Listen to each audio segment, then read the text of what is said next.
क्या आप जानते हैं भगवान कृष्ण की वो अद्भुत नगरी द्वारका, जिसका जिक्र हमारी पौराणिक कथाओं में है, आज कहाँ है? क्या ये सच में समुद्र में डूब गई थी? आज हम इसी गहरे रहस्य से पर्दा उठाएंगे। द्वारका नगरी, जिसे स्वर्ण द्वारका भी कहा जाता है, भगवान कृष्ण की राजधानी थी। ये सिर्फ एक शहर नहीं, बल्कि आस्था, इतिहास और एक अनसुलझे रहस्य का संगम है। हिंदू धर्म में द्वारका का बहुत महत्व है। ये वो स्थान है जहां भगवान कृष्ण ने मथुरा छोड़ने के बाद अपना राज्य स्थापित किया और धर्म की रक्षा की।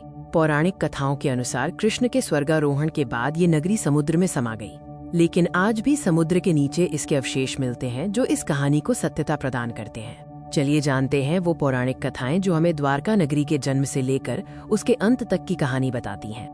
भगवान कृष्ण ने अपने मामा कंस का वध करने के बाद अपने लिए एक नई और सुरक्षित राजधानी बनाने का निर्णय लिया। इस तरह उन्होंने विश्वकर्मा जी की मदद से द्वारका की स्थापना की। द्वारका नगरी अपने समय में अत्यंत वैभवशाली और समृद्ध थी। इसे सोने और कीमती रत्नों से सजाया गया था। यहाँ की वास्तुकला और समृद्धि अतुलनीय थी। महाभारत युद्ध के बाद और भगवान कृष्ण के पृथ्वी से प्रस्थान करने के तुरंत बाद, जैसा कि शास्त्रों में वर्णित है, ये पूरी नगरी समुद्र में डूब गई। लेकिन क्या विज्ञान भी इन पौराणिक दावों का समर्थन करता है? हाँ, समुद्र के नीचे की गई खोजों ने चौंकाने वाले तथ्य उजागर किए हैं। पुरातत्वविदों ने गुजरात तट से दूर समुद्र के नीचे विशाल पत्थरों की संरचनाएं, प्राचीन कलाकृतियां और दीवारें खोजी हैं, जो एक डूबे हुए शहर की ओर इशारा करती हैं। इन अवशेषों पर कार्बन डेटिंग की गई है, जिससे पता चलता है कि ये संरचनाएं लगभग 9000 साल पुरानी हो सकती हैं।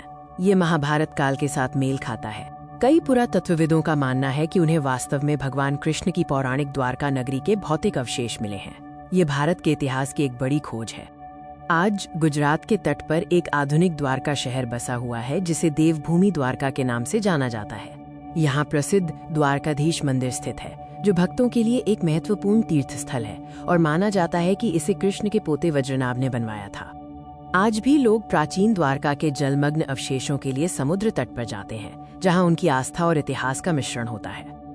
द्वारका नगरी का रहस्य हमें बताता है कि कैसे हमारी पौराणिक कथाएं और इतिहास एक दूसरे से जुड़े हुए हैं। ये एक ऐसी कहानी है जहां आस्था विज्ञान से मिलती है और एक खोया हुआ शहर आज भी हमारी यादों और इतिहास में जीवित है। आपको क्या लगता है, क्या द्वारका का रहस्य पूरी तरह सुलझ गया है?